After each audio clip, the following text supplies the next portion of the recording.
Thank you so much for joining me today. And a very special thank you to Clinica Alemana for the very warm invitation to join you and talk about the most important thing in the world to me, which is climate change. So in addition to climate, we'll spend a little bit of time talking about COVID-19 and what that means for nursing. I am the Nurses Climate Challenge project manager for Healthcare Without Harm in the United States. And I'm also a member engagement manager with Practice Green Health. So I work with hospitals to help them with all things environmental sustainability. I'm also a cardiac nurse by background and am an affiliate faculty member at the University of Minnesota School of Nursing.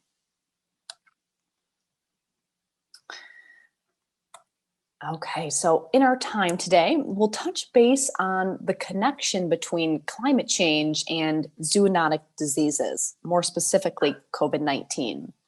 We'll also talk about the United Nations Sustainable Development Goals and how that has applicability to climate change and pandemics, actually.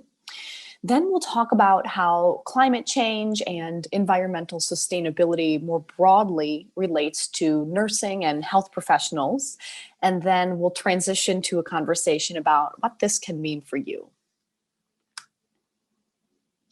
So we've known for millennia that environmental conditions contribute to human health or human disease and global burden of disease. And there are many different statistics here for, what part of the environment or genetics or access to health care and healthy food and medications, what part those all contribute to human health.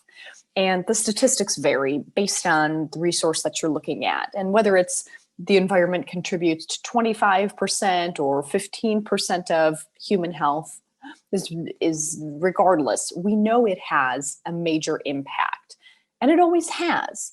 Think about back to the earliest days where clean air and clean water was paramount to how humans lived and how children grew up, and maternal mortality, child mortality, infant mortality. The same is said today. But there are perhaps more issues and more challenges from an environmental perspective that contribute to human health. And in July of 2020, the United Nations came out with a report in the context of COVID-19 called Preventing the Next Pandemic, Zoonotic Diseases and How to Break the Chain of Transmission. So as a reminder, a zoonotic disease is basically a disease that humans can contract from animals and vice versa.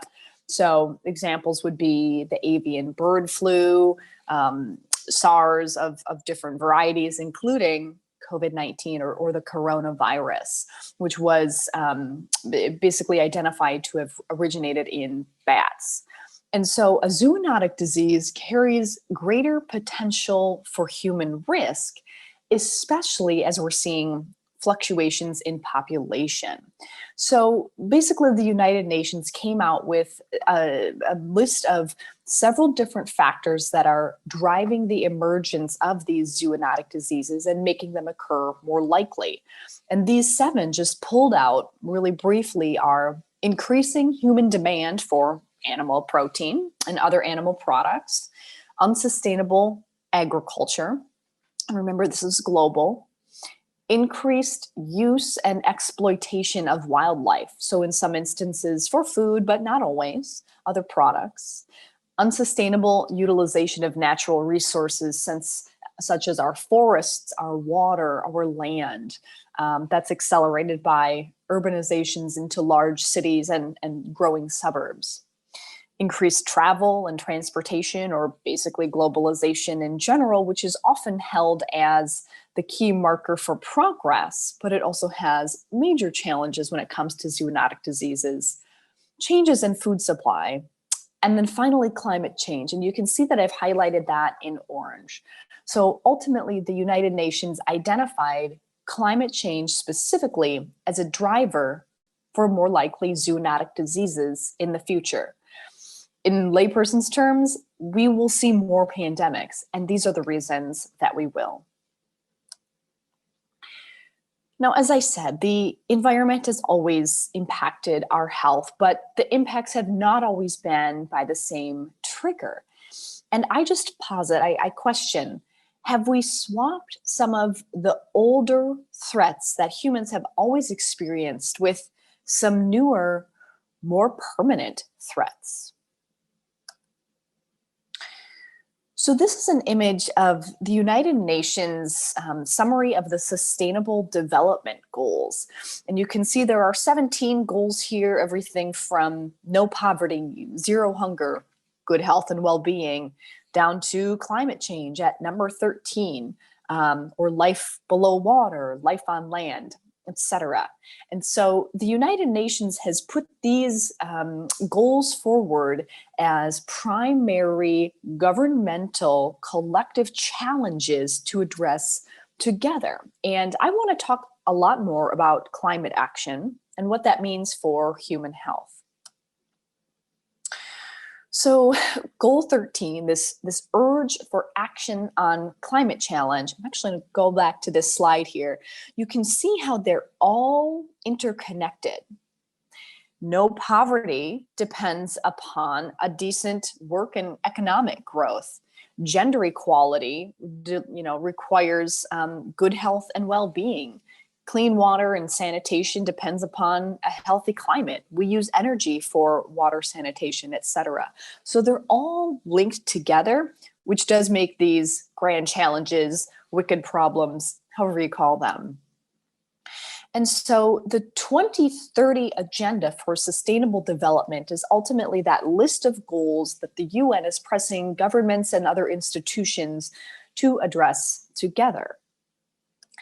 And when we look at climate change, so think back to about 5 years ago now, countries came together at the Conference of the Parties, it was called, in Paris, 2015, at the UN Climate Change Conference. And countries all across the planet gathered basically to come to some collective solutions on climate change, to come to an agreement. Chile was part of this, of course. The United States at the time was part of this.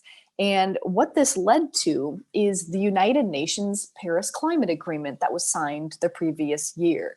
And just to summarize, all of the countries who gathered identified climate change as a #1 problem, and also identified that is anthropogenic in nature, which means that it's partially caused by humans.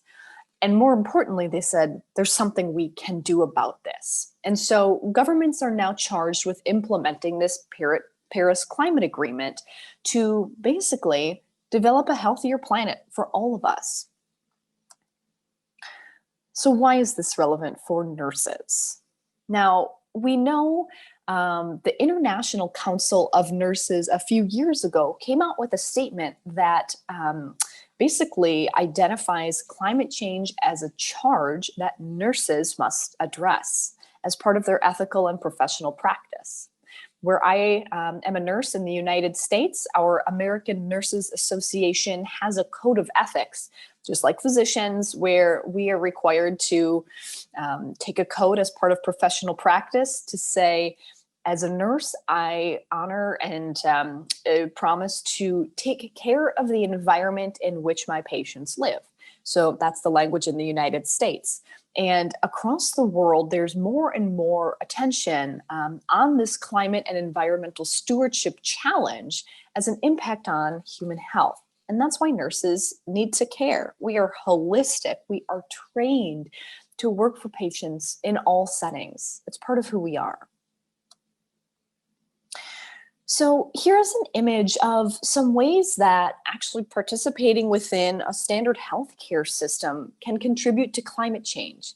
And I know this has a statistic of the US. So where I'm a nurse, approximately 10% of our national greenhouse gas emissions come from healthcare. And whether that's a hospital, whether that's the supply chain. If you look at this image, basically it gives us an idea of where a hospital can contribute to greenhouse gas emissions. And of course, energy, heating, cooling, lighting, all of the different electronics that are used within a healthcare system? Or what about the ambulance or other transportation, supply chain, the materials that we're using to take care of patients, whether that's in a public health setting within South America or whether that's in a tertiary healthcare system in Europe? There are absolutely, certainly ways that as nurses, inherently, we are using products, using energy, producing waste, truthfully, as part of taking care of patients. So we're a little bit part of the whole climate contribution of the healthcare system. Now, again, in my country, if the United States were ranked as a nation in terms of its greenhouse gas emissions, we would rank 13th largest in the world. That's ahead of the UK. You can see other countries on here in terms of their greenhouse gas emissions in total. And basically what this identifies is that in the United States, in other industrialized nations that have heavy emphasis on healthcare resources, energy utilization, other material consumption, that emits greenhouse gases greater than some countries in some instances. And from a global perspective, if the global healthcare sector across the planet were a country, it would be the 5th largest emitter on the planet.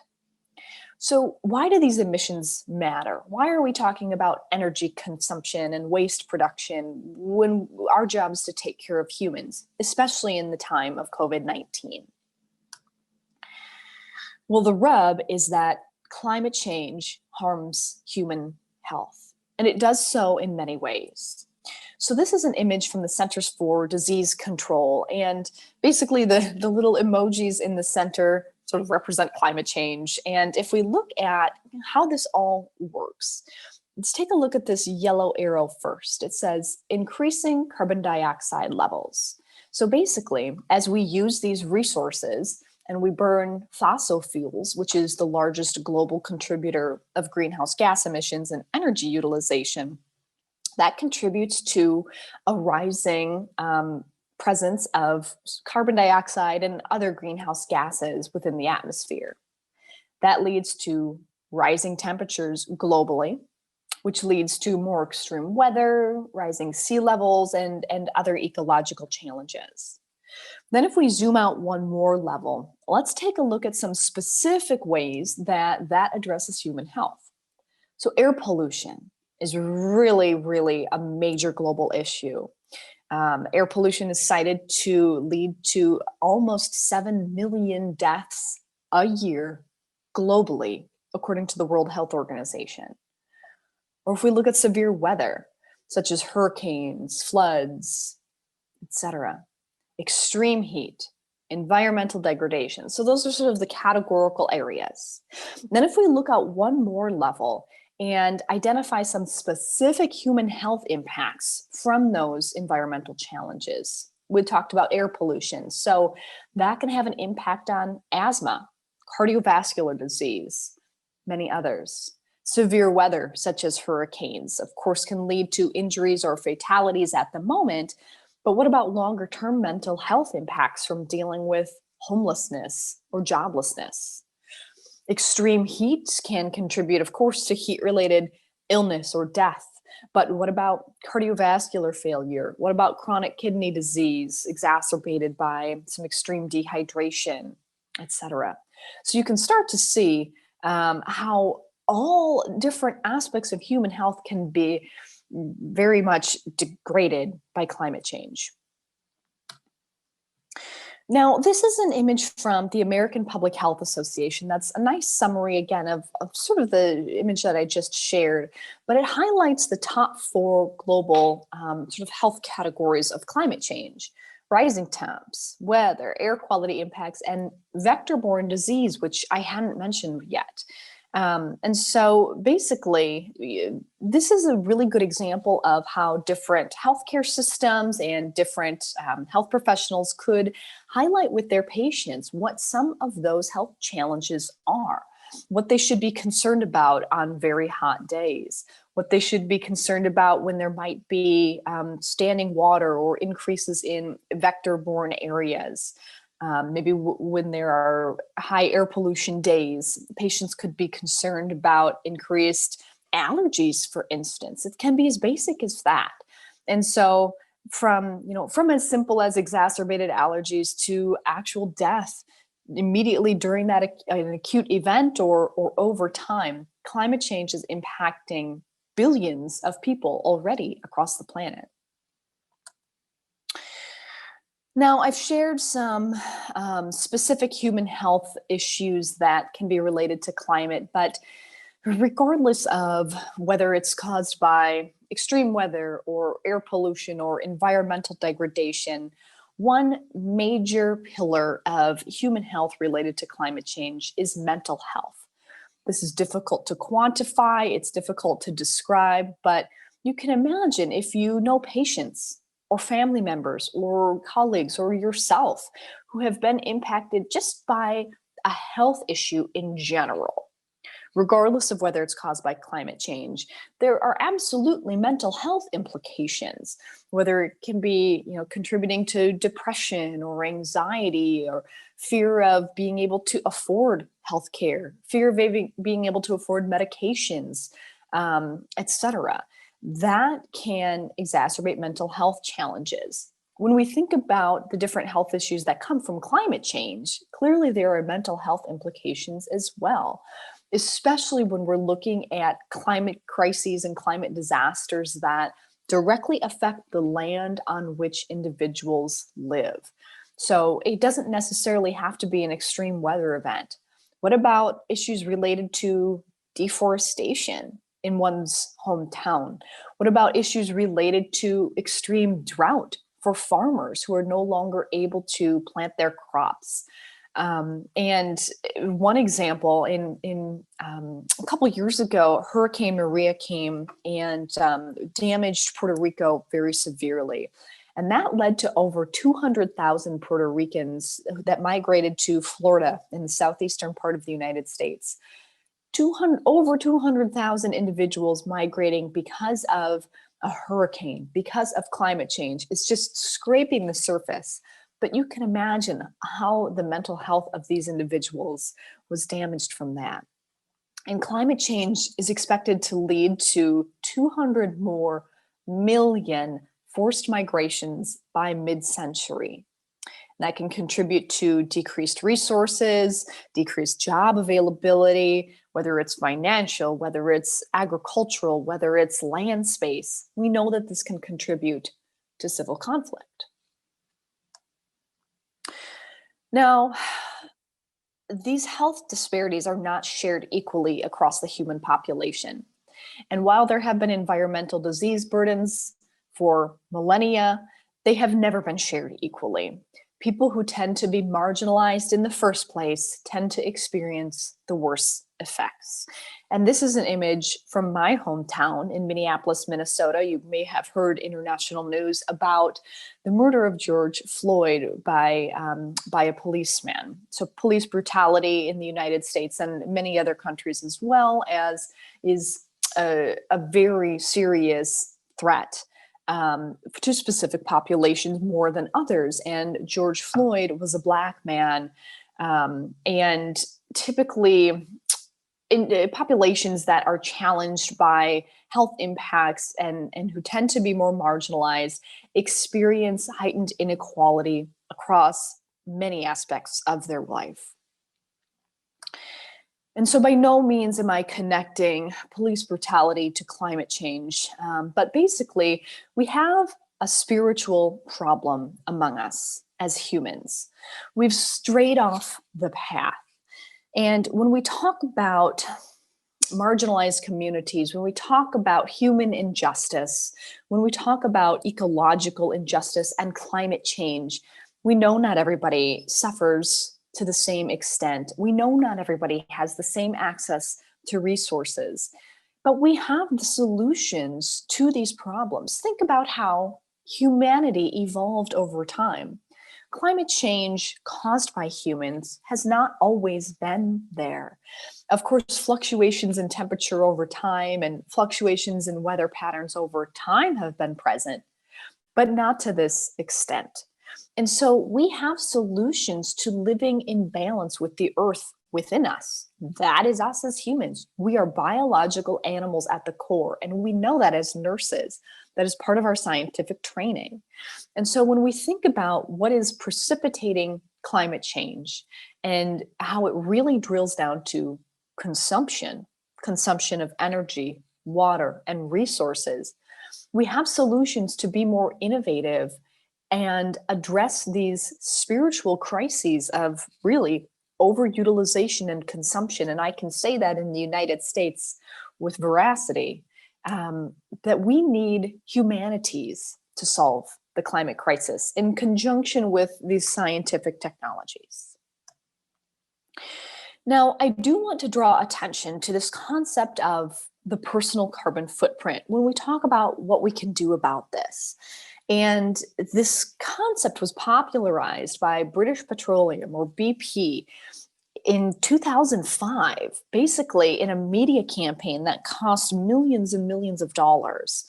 A campaign that has basically shown that the concept of carbon emissions and climate change was shifted from a corporate mindset to deflecting responsibility to the individual consumer, which basically is telling humans, us individuals, that we alone have the solutions for climate change.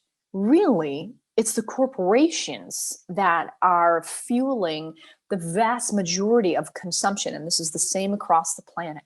So we as humans individually don't have all the solutions. We need larger sectors to participate. So if this has left you feeling with, what can I do? That's good. That's where I wanted you to get, because we'll turn the corner as we close this out. So wherever possible, retain hope. And that's very challenging at a time where individuals are dying from COVID-19 at a rate higher than when the pandemic first started. That can be very challenging when we see these statistics and stories about how climate change is harming health, causing death, and basically providing such a grand challenge that it's difficult to conceptualize what steps forward can be. But we must retain hope, or we have no choice. Now, COVID-19 has proven that globally we can act on something, right? We can collectively move a global population to action. For instance, now we're wearing masks. Now we are practicing social distancing. We didn't have this language in our vocabulary, a year ago. But even more curiously, we saw reductions in air pollution, reductions in water pollution. Very shortly after the human population shifted to decreasing their transit, people stopped driving to work. And in some instances, they are able to work from home. In some instances, perhaps they've had some time off, which is not necessarily a good thing. Of course, there have been many economic challenges with this pandemic. But the point that I want to share is that basically we've learned that we are capable of mass collective action that can have major impacts. So learn more and talk to others. So I would be remiss if I did not mention the Nurses Climate Change, which nurses and nursing leaders across Clinica Alemana have really taken up in storm. So the Nurses Climate Challenge is basically an organization led by Healthcare Without Harm and Alliance of Nurses for Healthy Environments that prepares nurses to talk to one another about climate change, educate one another, and learn about how that can impact their patients and how they can take action.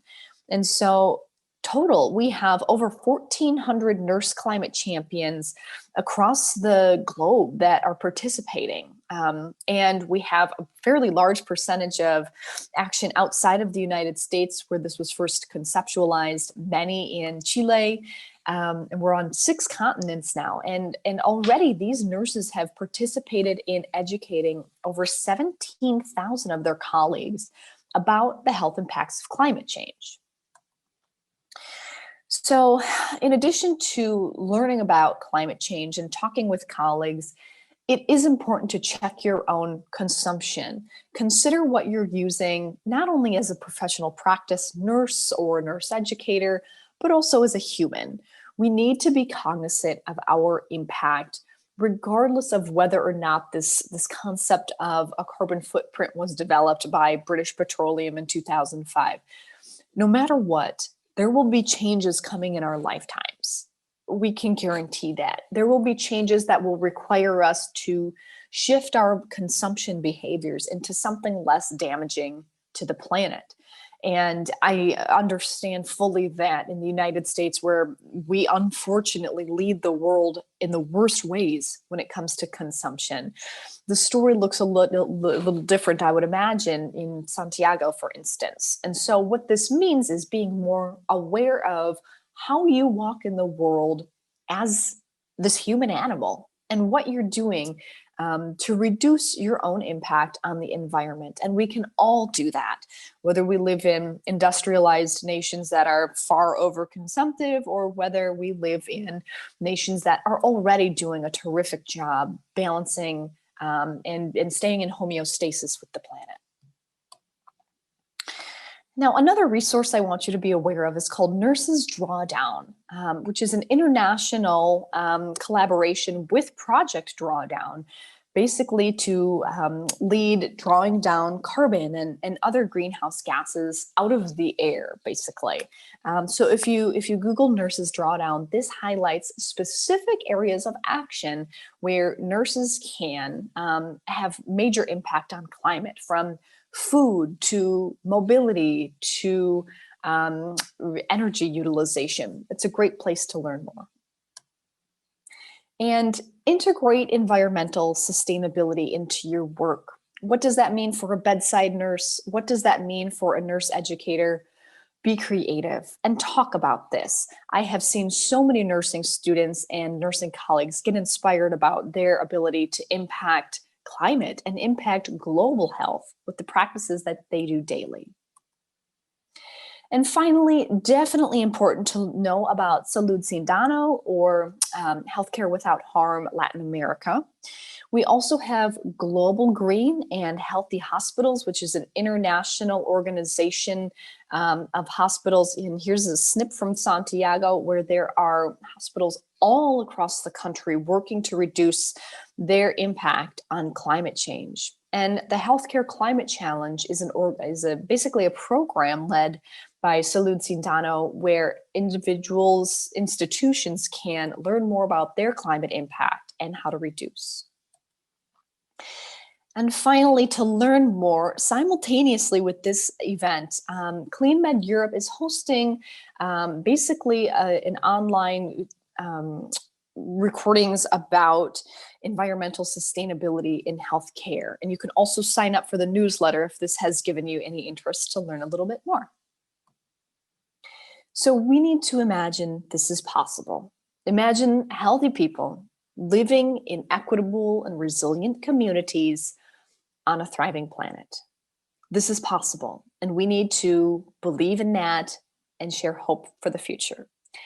Thank you so much for the invitation today. It's been an absolute honor and pleasure to be here, and I'm grateful to have you as partners in our fight against climate change. Thank you.